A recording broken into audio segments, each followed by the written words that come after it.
آپ یہ دیکھیے، کبھی کبھی ہم کہتے تھے نا کہ جمعیت کے بغیر حکومت بنتی نہیں، اور اگر بن بھی جائے تو چلتی نہیں۔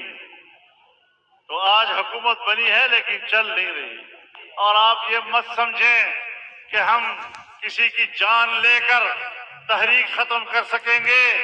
میں تو واضح اعلان کرتا ہوں کہ فضل الرحمان پر ہاتھ ڈالا گیا، میں کسی کے خلاف مقدمہ نہیں کروں گا، میں پاکستان کی ریاست کو اپنے قتل کا ذمہ دار ہوں۔ دوستو، مولانا فضل الرحمان نے کل چارسدہ میں بیان دیا کہ جمعیت کے بغیر حکومت بنتی نہیں، اور اگر بن بھی جائے تو چلتی نہیں۔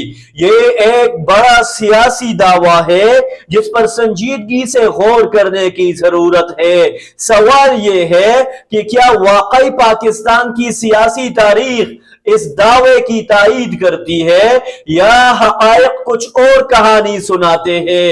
آج ہم اسی ٹاپک پر ایک لاجیکل اور ریئلسٹک انالیسس پیش کریں گے تاکہ آپ خود فیصلہ کر سکیں کہ حقیقت کیا ہے۔ اگر پاکستان کی گزشتہ 2 دہائیوں کی سیاست کا جائزہ لیا جائے تو مولانا فضل الرحمان اور ان کی جماعت مختلف اوقات میں پیپل پارٹی، مسلم لیگ نون اور پی ڈی ایم حکومتوں کا حصہ رہی ہے۔ وزارتیں بھی ملی، مشاورت کا کردار بھی ملا اور اہم سیاسی پوزیشنز بھی حاصل ہوئی، لیکن سوال یہ ہے کہ ان ادوار میں عام آدمی کی زندگی میں کتنا فرق آیا؟ خاص طور پر پی ڈی ایم حکومت کے دوران پاکستان کو شدید مہنگائی، بڑھتے ہوئے قرضوں اور کمزور اکنامک پرفارمنسز کا سامنا کرنا پڑا۔ 2023 میں ملکی جی ڈی پی گروتھ تقریباً 0.3% تک گر گئی تھی، جبکہ اس سے پہلے عمران خان کی حکومت، جی ہاں وہی عمران خان جس کی حکومت گرانے میں مولانا فضل الرحمان صاحب نے کردار ادا کیا، چاہے وہ نیشنل اسٹیبلشمنٹ کے کہنے پر ہو یا انٹرنیشنل اسٹیبلشمنٹ کے کہنے پر۔ جی ہاں، اسی کی حکومت کے آخری مکمل مالی سال میں شرح نمو تقریباً 6% کے قریب رہی۔ اسی لیے ناقدین سوال کرتے ہیں کہ اگر اتحادی حکومتوں میں جمعیت کا کردار اتنا اہم تھا تو پھر عوام کو وہ پازیٹیو ریزلٹس، اکنامک سٹیبلٹی اور ڈیولپمنٹ کیوں نظر نہ آئی جس کی توقع کی جاتی تھی؟ سیاسی مبصرین کا کہنا ہے کہ پاکستان میں اکثر سیاسی جماعتیں اصولوں کے بجائے مفادات کی بنیاد پر اتحاد بناتی اور توڑتی رہی ہے۔ مولانا فضل الرحمان بھی مختلف سیاسی اتحادوں کا حصہ رہے ہیں۔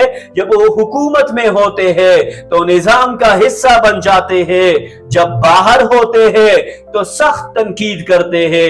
یہی وجہ ہے کہ ناقدین سوال اٹھاتے ہیں کہ کیا ترجیح پاکستان کے مسائل ہے یا سیاسی انفلوئنس، پاور اور شیئرنگ آف اتھارٹی؟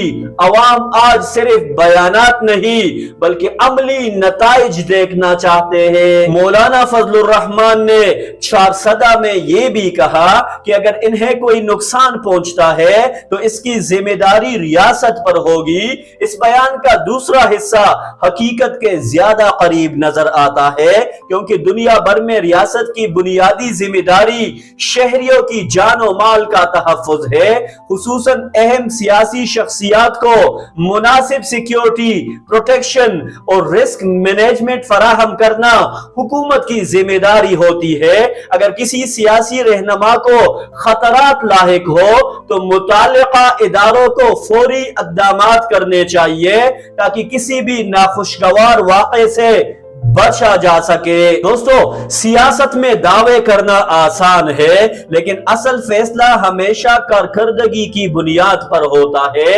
اگر کوئی جماعت یا رہنما یہ کہتا ہے کہ اس کے بغیر ملک نہیں چل سکتا تو پھر اس دعوے کا ثبوت عوامی فلاح، مضبوط معیشت، بہتر تعلیم اور بہتر صحت کی صورت میں نظر آنا چاہیے۔